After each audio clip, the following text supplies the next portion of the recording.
प्रभु तेरी वाणी जीवन की रोटी, नैनों की ज्योति अंधेरा मिटाती।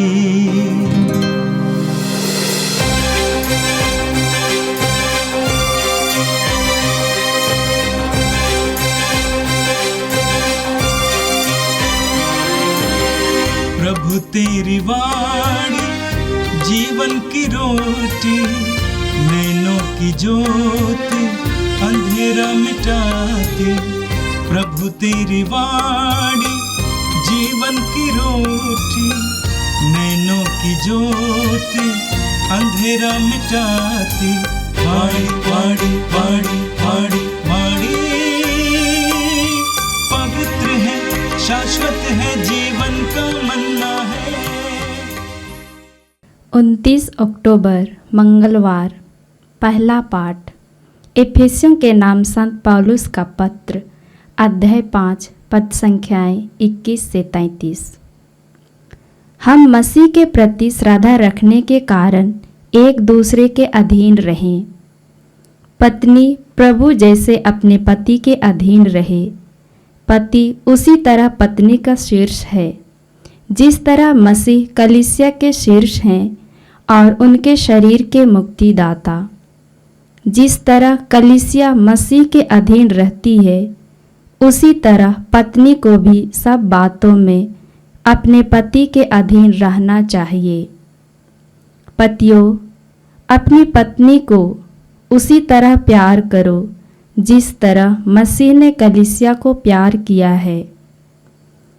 उन्होंने उसके लिए अपने को अर्पित किया है, जिससे वह उसे पवित्र कर सके और वचन तथा जल के स्नान द्वारा शुद्ध कर सके, क्योंकि वह एक ऐसी कलीसिया अपने सामने उपस्थित करना चाहते थे जो महिमामय हो, जिसमें ना दाग हो, न झुर्री और न कोई दूसरा दोष, जो पवित्र और निष्कलंक हो। पति अपनी पत्नी को उसी तरह प्यार करे मानो कि वह उसका अपना शरीर हो। कोई भी अपने शरीर से बैर नहीं रखता, उल्टे वह उसका पालन पोषण करता है और उसकी देखभाल करता रहता है। मसीह कलीसिया के साथ ऐसा करते हैं क्योंकि हम उनके शरीर के अंग हैं। धर्म ग्रंथ में लिखा है, पुरुष अपने माता पिता को छोड़ेगा और अपनी पत्नी के साथ रहेगा और वे दोनों एक शरीर हो जाएंगे। यह एक महान रहस्य है। मैं समझता हूँ कि यह मसीह और कलीसिया के संबंध की ओर संकेत करता है। जो भी हो, आप लोगों में हर एक अपनी पत्नी को अपने समान प्यार करे और पति पत्नी का आदर करे। यह प्रभु की वाणी है। संत लूकस के अनुसार पवित्र सुसमाचार अध्याय 13 वाक्य संख्या 18 से लेकर 21 तक। ईसा ने कहा, ईश्वर का राज्य किसके सदृश है? मैं इसकी तुलना किस से करूं? वह उस राई के दाने के सदृश है जिसे लेकर किसी मनुष्य ने अपनी बारी में बोया। वह बढ़ते बढ़ते पेड़ हो गया और आकाश के पंछी उसकी डाली में बसेरा करने आए। उन्होंने फिर कहा, मैं ईश्वर के राज्य की तुलना किस से करूं? वह उस खमीर के सदृश है जिसे लेकर किसी स्त्री ने 3 पंसेरी आटा में मिलाया और सारा आटा खमीर हो गया। यह प्रभु का पवित्र सुसमाचार है। ख्रिस्त प्रभु की जय। यीशु में मेरे प्रिय भाई और बहनों, आज का पहला पाठ एफेसियों के नाम संत पौलुस के पत्र से लिया गया है। आज के पहले पाठ के द्वारा संत पौलुस परिवार के आदर्श मसीह के बारे में चर्चा करते हैं कि किस प्रकार से मसीह परिवार का आदर्श है और कैसे हमारे दैनिक जीवन में हमें मसीह को अपने जीवन में प्रकट करना है। पति पत्नी को अपने रिश्ते के बीच कैसे मसीह को पहचानना है और इसका एक जीवंत उदाहरण संत पौलुस आज के पहले पाठ के द्वारा सभी ख्रिस्तीय विश्वासियों के लिए रखना चाहते हैं कि जिस प्रकार से कलीसिया और मसीह के बीच प्रेम पूर्ण और बलिदानी संबंध है, उसी प्रकार से परिवार में पति पत्नी के बीच एक ऐसा रिश्ता कायम होना है जहां पर बलिदान और प्रेम उनके बीच पनपता है। और इसी बात को संत पौलुस भली भांति रखते हैं, दोनों में सामंजस्य स्थापित करते हुए, दोनों के भावों को लोगों के सामने रखते हुए।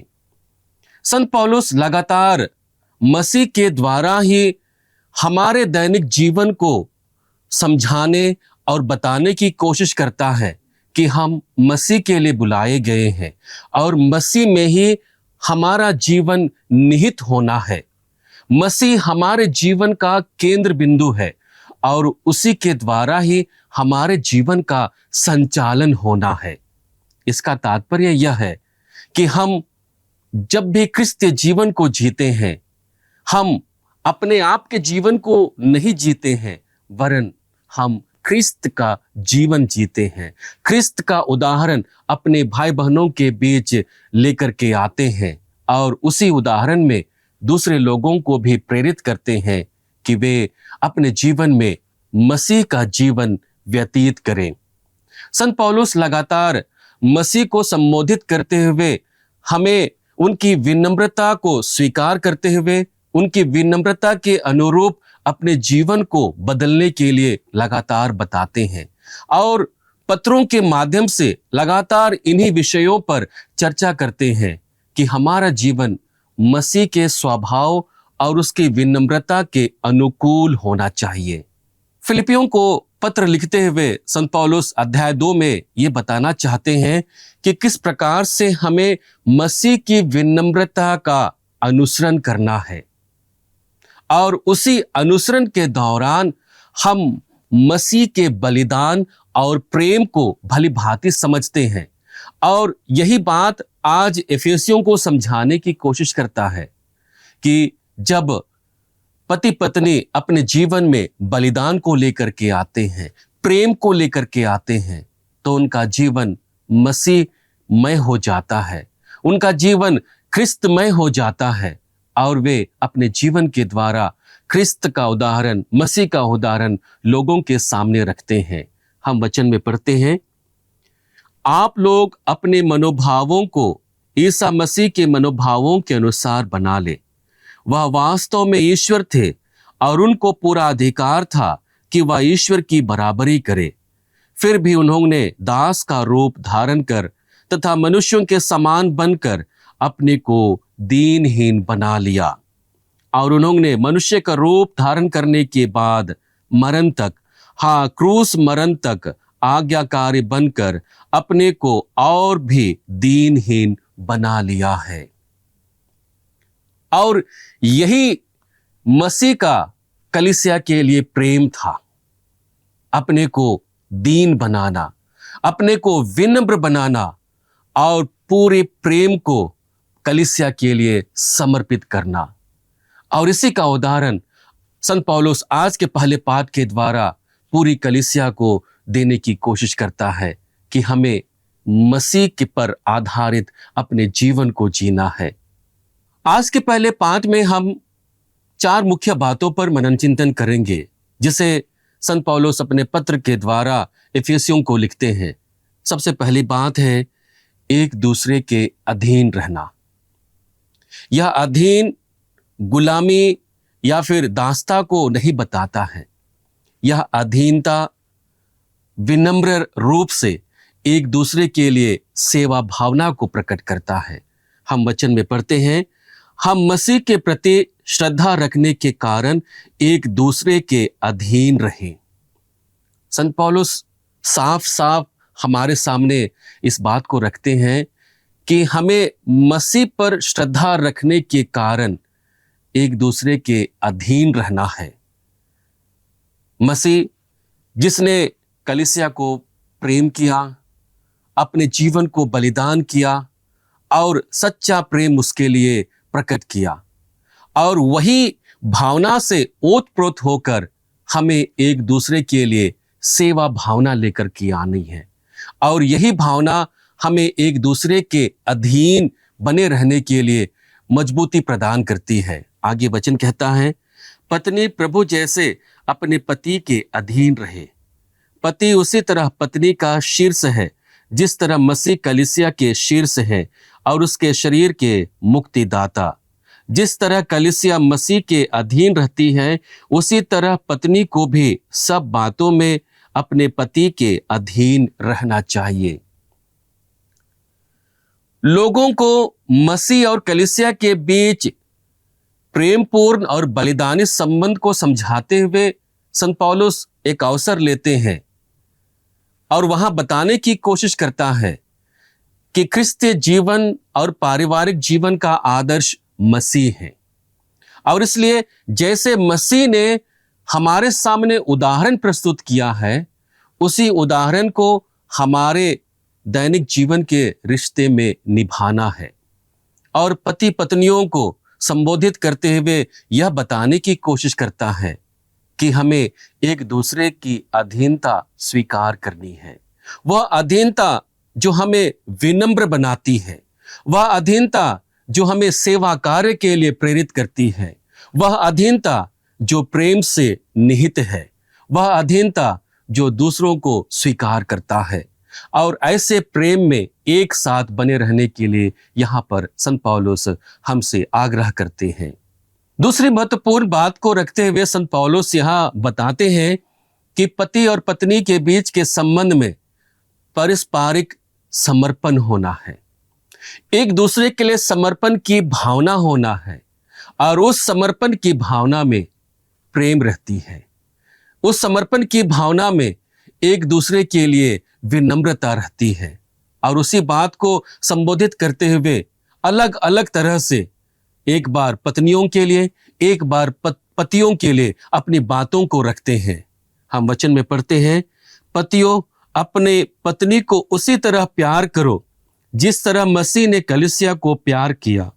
उन्होंने उसके लिए अपने को अर्पित किया, जिससे वह उसे पवित्र कर सके और वचन तथा जल के स्नान द्वारा शुद्ध कर सके, क्योंकि वह ऐसी कलीसिया अपने सामने उपस्थित करना चाहते थे जो महिमामय हो, जिसमें ना दाग हो, ना झुर्री और ना कोई दूसरा दोष, जो पवित्र और निष्कलंक हो। जब पति और पत्नी अपने संबंध में पारस्परिक समर्पण लेकर के आते हैं, तो वह समर्पण उन्हें परिशुद्ध करती है। उनके बीच के जो संबंध है उनमें शुद्धता आती है, और यही ईश्वर के महिमा को प्रकट करती है। और इसलिए संत पौलुस कहते हैं, क्योंकि वह एक ऐसी कलीसिया अपने सामने उपस्थित करना चाहते थे जो महिमामय हो, जिसमें ना दाग हो, ना झुर्री हो, ना कोई दोष, जो पवित्र और निष्कलंक हो। और यही पवित्रता को और इसी निष्कलंकता को संत पौलुस बताने की कोशिश करता है कि उसे पति पत्नी अपने जीवन में साकार करे, अपने दैनिक जीवन को जीते हुए उसे अमल करे और उस पवित्रता को लोगों के सामने रखे। और यह कब आएगी? जब एक दूसरे के लिए पारस्परिक समर्पण की भावना होगी, जैसे मसीह ने कलीसिया के लिए अपने आप को समर्पित किया और एक मुक्तिदाता के रूप में अपने आप को प्रकट किया। और वैसे ही जब पति और पत्नी एक साथ आते हैं तो उनके संबंध में पवित्रता आती है, शुद्धता आती है। और इसी बात को यहाँ पर संत पौलुस रखने की कोशिश करता है।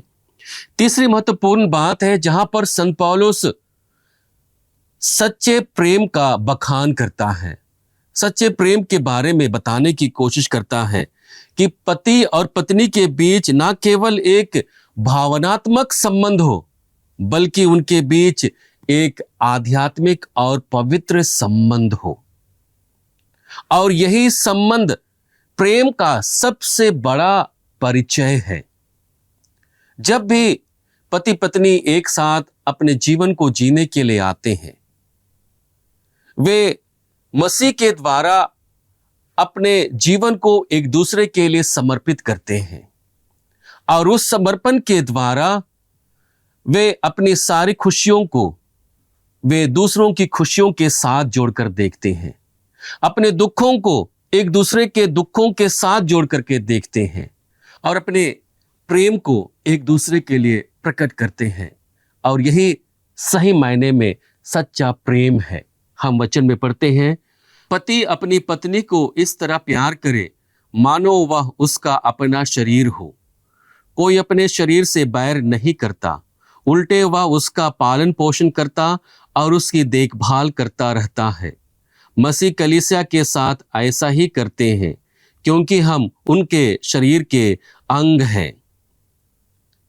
यहां पर संत पौलुस बताने की कोशिश करता है कि हमें एक दूसरे का सम्मान करना है और इसलिए संत पौलुस प्रेम के बारे में अपनी बातों को रखते हुए कहना चाहते हैं कि हमारा प्रेम भावनात्मक और भौतिक ना हो बल्कि आध्यात्मिक हो, जो और अधिक उन्नत हो, जो ईश्वर में मसीह में निहित हो। और इसी प्रेम को एक दूसरे के लिए प्रकट करने के लिए, एक दूसरे को देने के लिए संत पौलुस हमें एक मार्ग बताते हैं। चौथी महत्वपूर्ण बात है मसीह और कलीसिया का रहस्य। यह रहस्य मसीह और कलीसिया के संबंध को विवाह के संस्कार के द्वारा प्रकट करता है। इस संस्कार में प्रेम है, त्याग है और बलिदान है।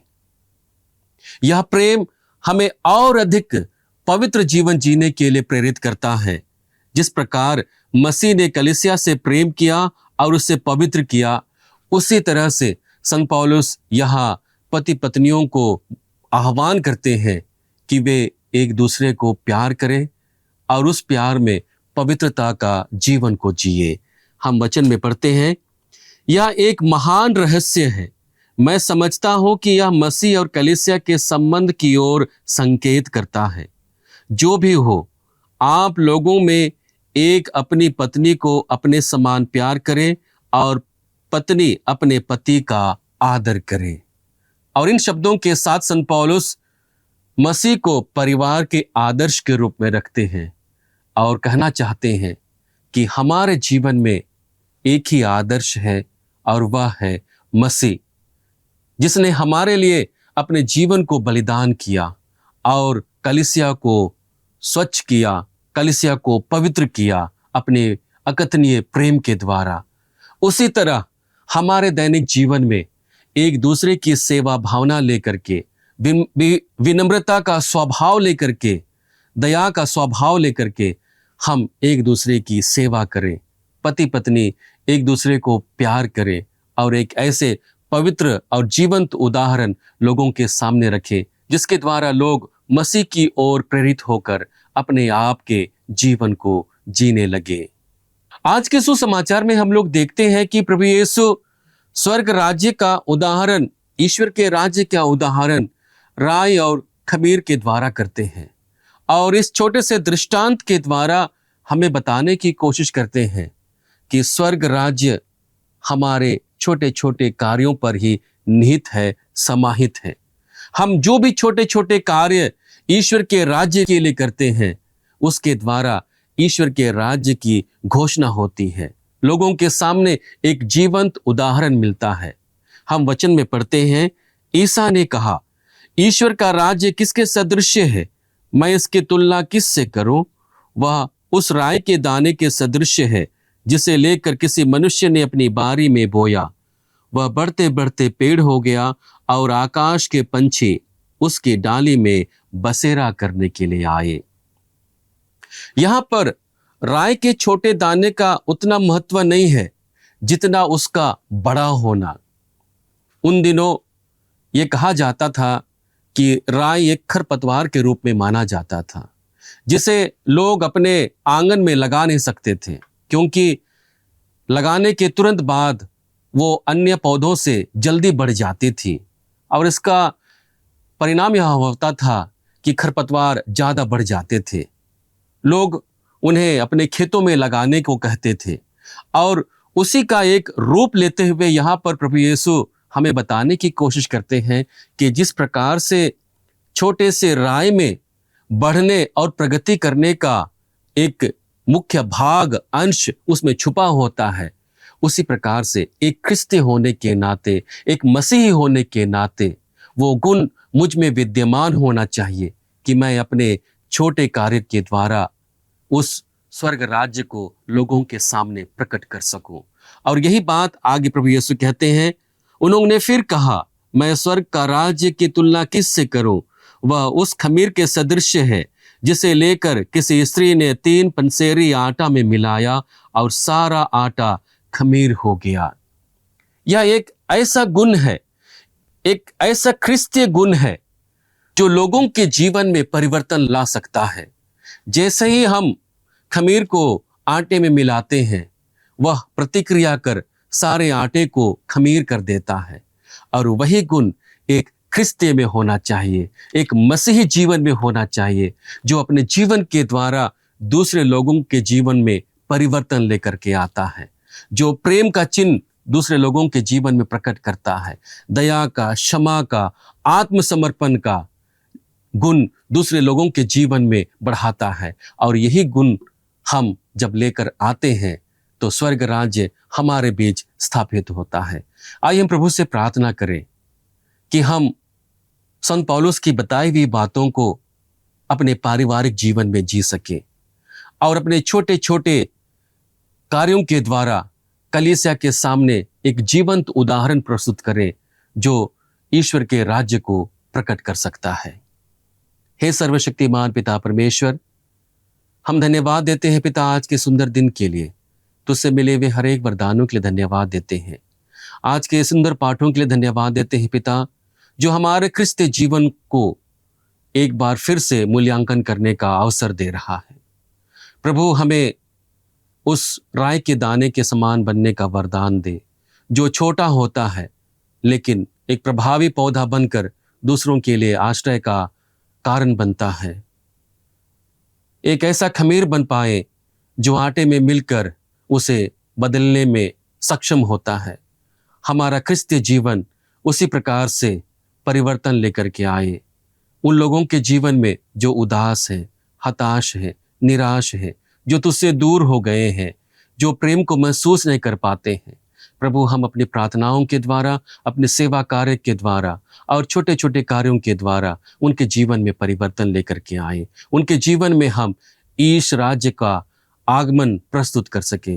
प्रभु, हमारे परिवार को एकता के सूत्र में बांधे रहना और वही उदाहरण प्रस्तुत करना जिसे मसीह ने हमारे सामने प्रकट किया है, अपने प्रेम के द्वारा, अपने बलिदान के द्वारा। वैसा ही हम अपने प्रेम के द्वारा, बलिदान के द्वारा, त्याग के द्वारा और समर्पण की भावना के द्वारा हम परिवार को एक जीवंत उदाहरण के रूप में लोगों के सामने प्रकट करें और मसीह का साक्ष्य लोगों के सामने दे सके। हम यह प्रार्थना करते हैं हमारे प्रभु ख्रिस्त के द्वारा, आमीन। प्रभु तेरी वाणी जीवन की रोटी, नैनों की ज्योति अंधेरा मिटाती। वाणी वाणी वाणी वाणी वाणी पवित्र है, शाश्वत